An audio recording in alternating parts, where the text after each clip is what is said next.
और इस बीच आपको बता दें एनटीए आज नीट यूजी का रिजल्ट करेगा जारी। सिटी और सेंटर वाइज रिजल्ट जारी करेगा। ऑफिशियल वेबसाइट पर जारी होगा रिजल्ट। कैंडिडेट्स की पहचान जाहिर नहीं की जाएगी। तो ये बड़ी जानकारी आपको दे दें, एनटीए आज नीट यूजी का रिजल्ट जारी करेगा। सिटी और सेंटर वाइज रिजल्ट जारी किए जाएंगे। ऑफिशियल वेबसाइट पर भी ये जो रिजल्ट है वो जारी किया जाएगा। कैंडिडेट्स की हालांकि जो पहचान है वो जारी नहीं की जाएगी। तो रिजल्ट आज जारी होगा और बड़ी बात आपको बता दें, जो ऑफिशियल वेबसाइट है उस पर रिजल्ट जारी किया जाएगा, लेकिन कैंडिडेट्स की जो पहचान है वो जारी नहीं की जाएगी, यानी उनकी पहचान को जाहिर नहीं किया जाएगा। लेकिन सिटी और सेंटर वाइज रिजल्ट जारी करने की घोषणा कर दी गई है।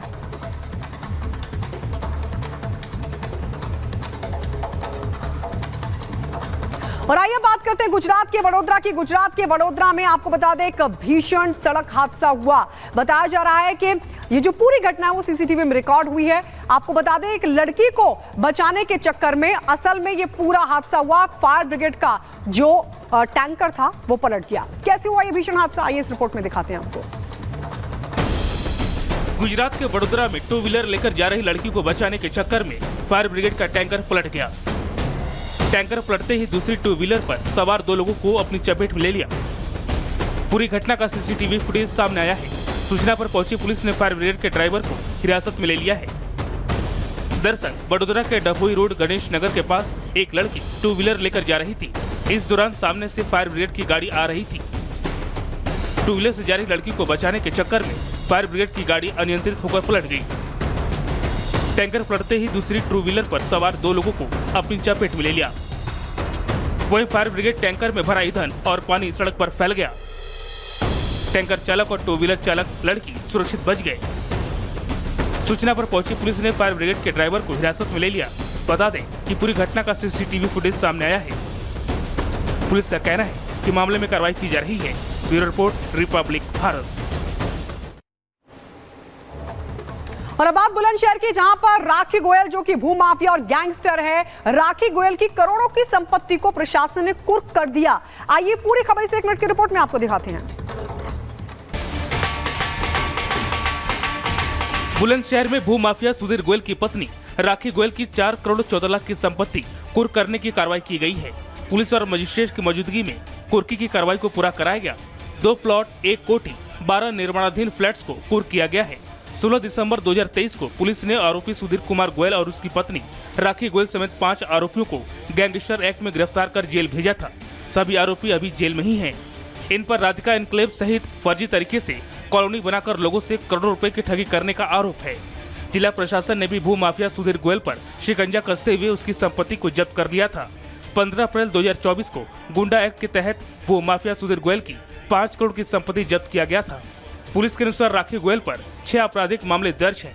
जमीनों की खरीद फरोख्त में धोखाधड़ी कर 100 करोड़ से अधिक के लैंड स्कीम में फंसा है भूमाफिया सुधीर गोयल और उसका gang. Bureau report, Republic Bharat. और अब अगली बड़ी खबर जो है वो गोवा से है। गोवा में दरअसल एक कंटेनर मालवाहक जहाज था, वो भीषण हादसे का शिकार हो गया। उसमें भीषण आग लग गई। ये जो जहाज था वो असल में गुजरात से श्रीलंका की तरफ जा रहा था। आइए आपको दिखाते हैं पूरी खबर इस 1 मिनट की रिपोर्ट में। गोवा से करीब 102 समुद्री मील दक्षिण पश्चिम में एक कंटेनर मालवाहक व्यापारी जहाज में भीषण आग लगने की घटना सामने आई। अधिकारियों ने बताया कि यह जहाज गुजरात के मुंद्रा बंदरगाह से श्रीलंका के कोलंबो जा रहा था। इस घटना की सूचना मिलते ही भारतीय तटरक्षक बलों ने तुरंत एक्शन लेते हुए बचाव जहाजों को मदद पहुंचाने को कहा। साथ ही घटना की स्थिति पर नजर रखने के लिए आईसीजी डोर्नियर विमानों को भी उतारा गया। इस घटना से जुड़ा वीडियो भी सामने आया है। इसमें देखा जा सकता है कि जहाज के अगले हिस्से में भीषण आग लग गई है। धुएं का गुबार साफ तौर पर देखा जा सकता है।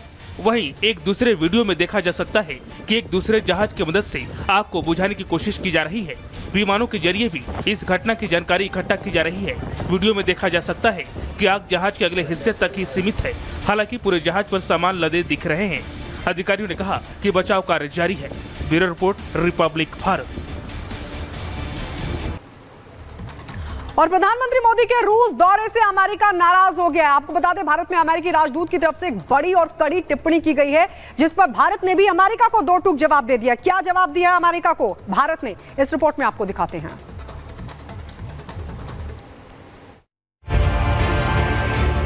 रूस और अमेरिका की अदावत किसी से छिपी नहीं है। दोनों देशों के बीच रस्साकशी सदियों से चली आ रही है। वहीं भारत अमेरिका के बीच रणनीतिक साझेदारी है। ऐसे में जब 9 दिन पहले पीएम मोदी रूस दौरे पर थे तो अमेरिका को मिर्ची लग गई।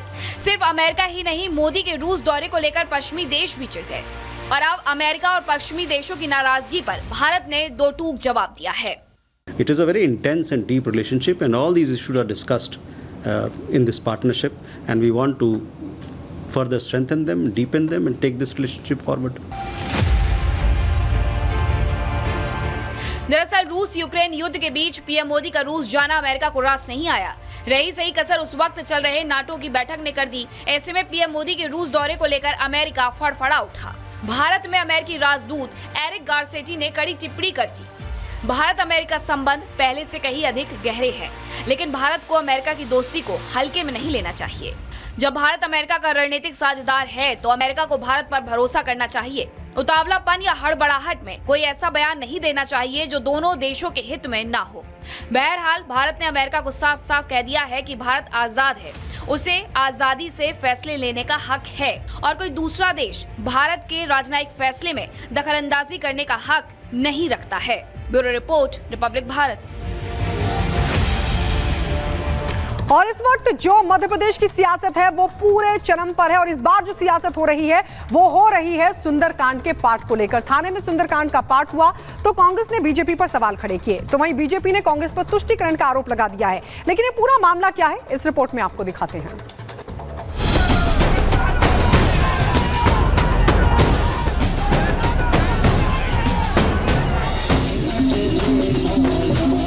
अगर आपको सुंदरकांड का पाठ करवाना है तो आप कहां जाएंगे?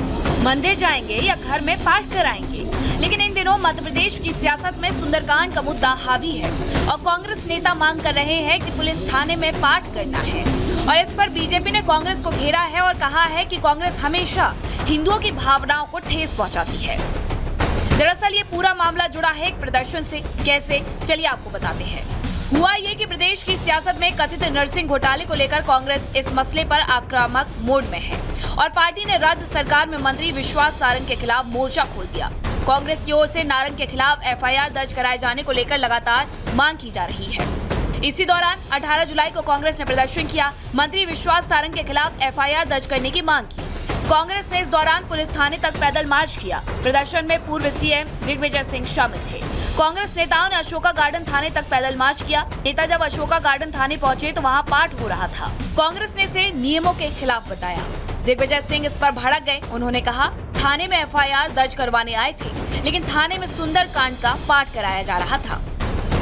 दिग्विजय सिंह ने कहा, 10 साल तक मुख्यमंत्री के पद पर रहा और ये नियम नहीं है। उन्होंने कहा, पुलिस अधिकारी का कहना था कि उन्होंने सुंदरकांड का पाठ का आयोजन करवाया। एक आम व्यक्ति का जन्मदिन था, इस उपलक्ष्य में वहां पर सुंदरकांड का पाठ कराया जा रहा था। इस बात को मुद्दा बनाकर कांग्रेस पार्टी ने भोपाल पुलिस कमिश्नर हरिनारायण चारी से मुलाकात की और कहा कि कांग्रेस पार्टी को भी अनुमति मिले कि वो सभी त्योहार अब से पुलिस स्टेशन में ही मनाए। सर्विस बुक की अवहेलना करना, सर्विस बुक का उल्लंघन करना, कर्मचारी अधिकारियों ने एक तरह से अपनी हॉबी बना ली।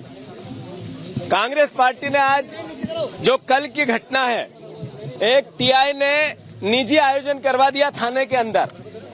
हमने कमिश्नर साहब को कहा है कि या तो पूरे भोपाल में निजी आयोजन की हमें अनुमति दें, हम भी पूरे थानों में एक साथ अपनी धार्मिक परंपराओं के साथ अपना आयोजन करना चाहते हैं, या फिर सर्विस बुक का पालन करें।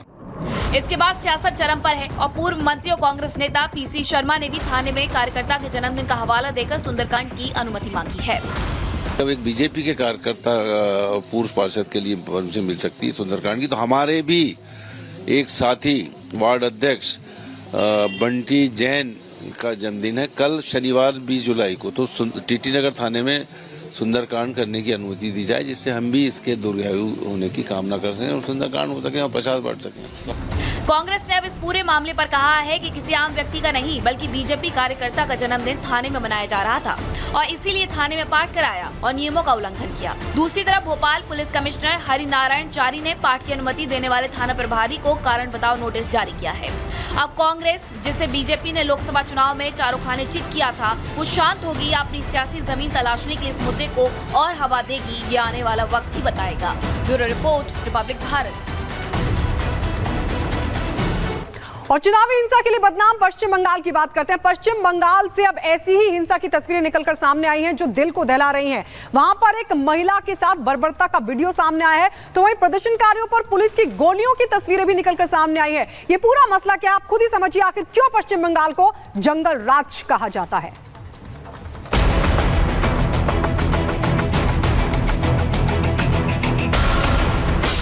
ये तस्वीरें बंगाल की हैं, उस बंगाल की जहां हिंसा अब आम हो चुकी है, जहां बमबारी और गोलीबारी आम हो चुकी है, महिलाओं से बर्बरता की खबरें आम हो चुकी हैं। तो शायद यही वजह है कि ममता राज की तुलना जंगल राज से की जाने लगी है।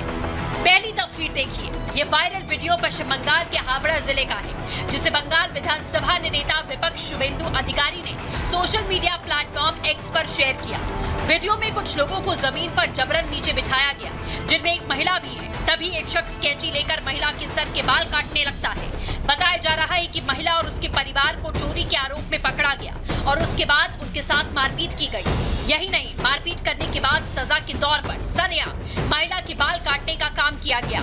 तो वहीं इस घटना को जिन लोगों ने अंजाम दिया, उनका कनेक्शन टीएमसी से बताया गया। अब ये दूसरी तस्वीर देखिए, ये वीडियो पश्चिम बंगाल के मालदा का है। यहाँ बिजली कटौती के खिलाफ लोग प्रदर्शन करने के लिए सड़कों पर क्या उतरे। दीदी की पुलिस ने निहत्थे प्रदर्शनकारियों पर गोलियां बरसाना शुरू कर दिया। पुलिस की गोलीबारी में 2 लोग जख्मी हो गए। तो सवाल ये